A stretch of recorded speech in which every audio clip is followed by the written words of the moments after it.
Bonjour à tous, allez, top départ pour cette revue de presse maghrébine et on l'entame avec le quotidien national L'Économiste et zoom sur l'édito de ce lundi, un édito intitulé Divergence. Le journal revient en fait sur le 5e sommet Union africaine-Union européenne, un sommet qui avait pour thème la jeunesse, sujet écritant trop vaste pour une assemblée surtout soucieuse du phénomène de l'immigration clandestine.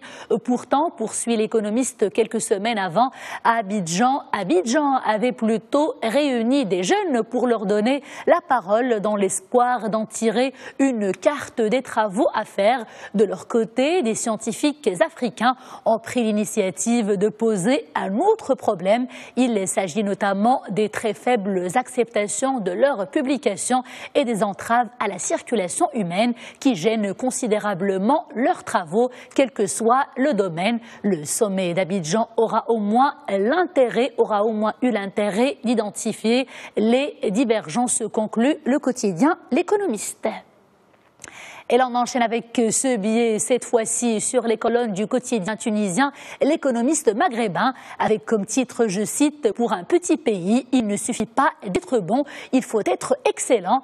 Dans son article, le quotidien nous parle d'abord des avantages que Tunis a tirés de l'intégration de la politique étrangère classique à la diplomatie économique. Il s'agit, écrit le journal, d'un système précurseur qui a permis à d'autres nations comme la Hongrie de tirer largement leur épingle du jeu. La Hongrie, qui est d'ailleurs le seul État au monde à disposer d'un ministère de la diplomatie économique, un système dont la Tunisie pourrait largement s'inspirer, résume le journaliste du quotidien L'Économiste maghrébin ce lundi.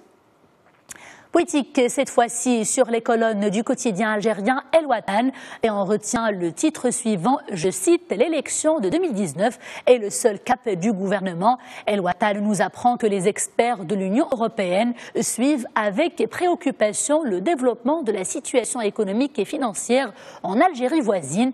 Les analystes de l'Union européenne se montrent en effet inquiets face à l'orientation prise par le gouvernement de Ahmed Yahya, et cela suite aux mesures annoncé afin de maîtriser le déficit budgétaire.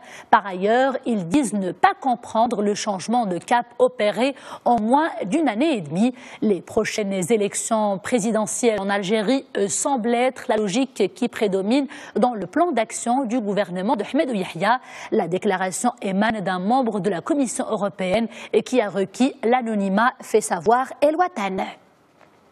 Le Matin d'Algérie s'intéresse pour sa part à ce sujet qui fait actuellement couler beaucoup d'encre en Algérie. Le journal revient en effet sur la décision prise par de nombreux artisans boulangers d'augmenter le prix de la baguette à 15 dinars au lieu de 10 dinars seulement à travers tout le territoire algérien. Une décision qui a suscité de nombreuses réactions, à commencer par le département du commerce algérien. Le ministre de tutelle a d'ailleurs publiquement qualifié hier cette hausse d'illégale.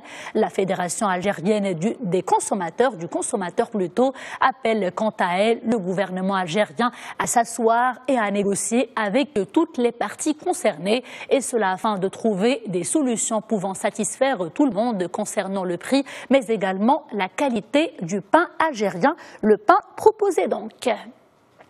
Retour à la presse nationale pour refermer cette revue de presse maghrébine et coup de projecteur sur ce sujet, faisant notamment la une du quotidien Al-Ahdath Al-Maghribiya, celui relatif au tirage au sort du mondial 2018 qui sera joué, vous le savez, en Russie. Vous le savez aussi, le Maroc est désormais fixé sur son sort, fixé en effet sur ses prochains adversaires. Les Lions de l'Atlas ont hérité d'un groupe où vaincre ne sera pas chose aisée, un groupe où figurent l'Espagne, le Portugal et l'Iran. C'est difficile mais pas impossible, titre en tout cas Al-Ahdath Al-Maghribiya ce lundi. Le Maroc se retrouve certes avec deux équipes très puissantes, avec des joueurs très talentueux, mais les Lions de l'Atlas sont capables de créer la surprise.